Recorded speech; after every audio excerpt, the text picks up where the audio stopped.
So अब यो topic चाहिँ के हो भन्दाखेरि अब आजको टपिक हो एनास्टोमोसिस अराउन्ड द एल्बो होइन।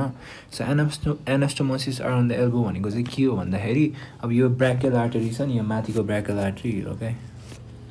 एनास्टोमोसिस भनेको चाहिँ दुईवटा आर्टरीलाई एउटा ठाउँमा मिट हुनुलाई चाहिँ हामीले एनास्टोमोसिस भन्छ होइन। यहाँ चाहिँ के भइरह भन्दाखेरि यहाँ चाहिँ भइरह माथिको ब्राकियल आर्टरी चाहिँ तलको यो रिकरेन्ट आर्टरीहरूसँग चाहिँ भइरहेछ होइन। सो यसलाई चाहिँ anastomosis around the elbow joint भन्छौँ होइन हामीले चाहिँ। अनि त्यसपछि यहाँ चाहिँ के भइरहेछ, anastomosis from brachial artery to radial and ulnar artery. Main भनेको यो तिनवटा हो, यहाँ अल्नर आर्टरी, रेडियल आर्टरी अनि ब्राकियल आर्टरी, यो तिनवटा हामीले याद गर्नुपर्छ होइन। अब यहाँ के हुन्छ भन्दाखेरि अब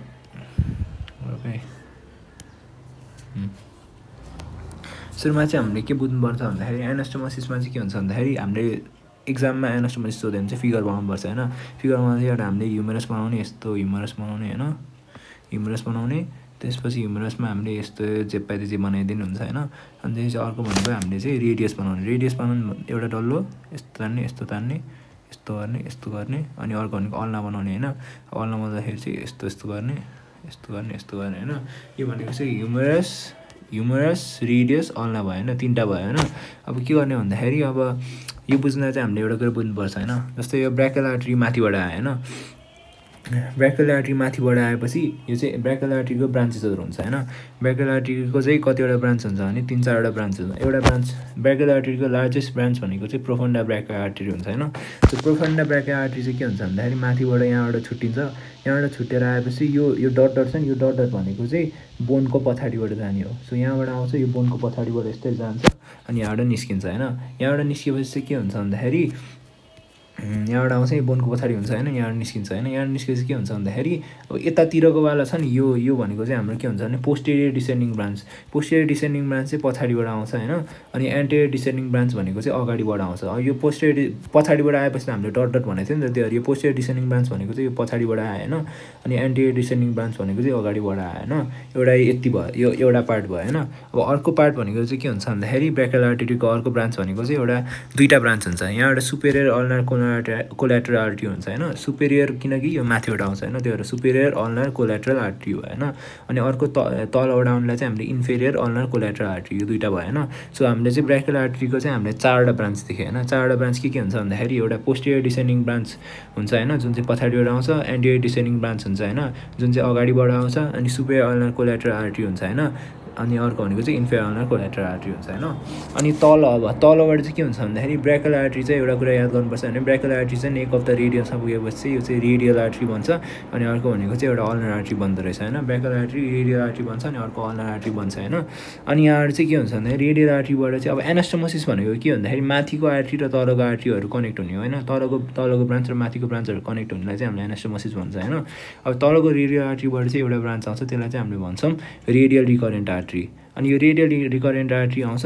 अनि रेडियल रिकरेन्ट आर्टरीले एनास्टोमोसिस गर्ने भनेको चाहिँ यो एसेन्डिङ डिसेन्डिङ एन्टेरियर डिसेन्डिङ ब्रान्चसँग एनास्टोमोसिस गर्छ। यहाँ देखेछ, यहाँ देखिरहेको नि यो एन्टेरियर डिसेन्डिङ ब्रान्चसँग चाहिँ रेडियल आर्टरी चाहिँ एनास्टोमोसिस गर्छ होइन।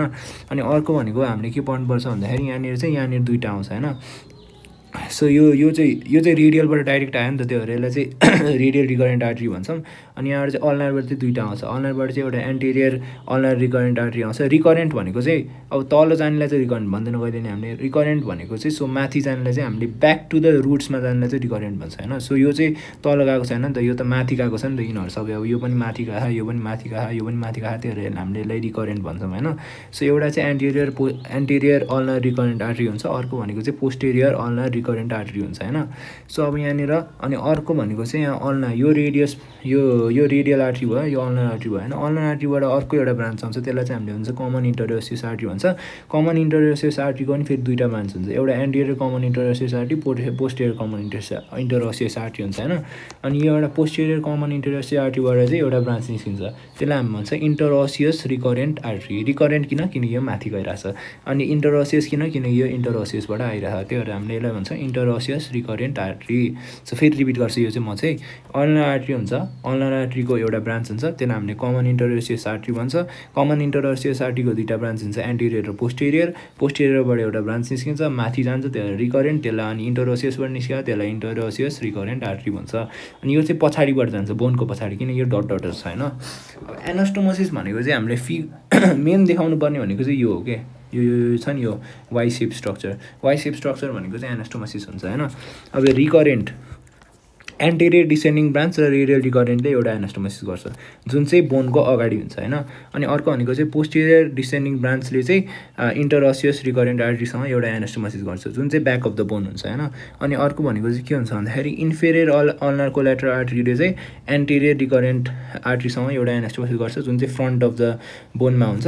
अनि अर्को भनेको चाहिँ के हुन्छ भन्दाखेरि अर्को चाहिँ पोस्टेरियर अल्नर रिकरेन्ट आर्टरीले चाहिँ सुपेरियर अल्नर कोल्याटरल आर्टरीसँग एउटा एनास्टोमोसिस गर्छ जुन चाहिँ ब्याक अफ द बोन हुन्छ। ब्याक अफ द बोन कसरी थाहा पाउने भन्दाखेरि अब फिगरमा हेर्न, फिगरमा अब यो छ नि डट डट डट डट भनेको ब्याक अफ द बोन हो। जो हामीले एउटा कुरा याद गर्नुपर्छ होइन, के कुरा याद गर्नुपर्छ भन्दाखेरि दुईवटा चाहिँ फ्रन्टमा हुन्छ होइन, दुईवटा चाहिँ फ्रन्टमा हुन्छ अनि दुईवटा चाहिँ ब्याकमा हुन्छ होइन।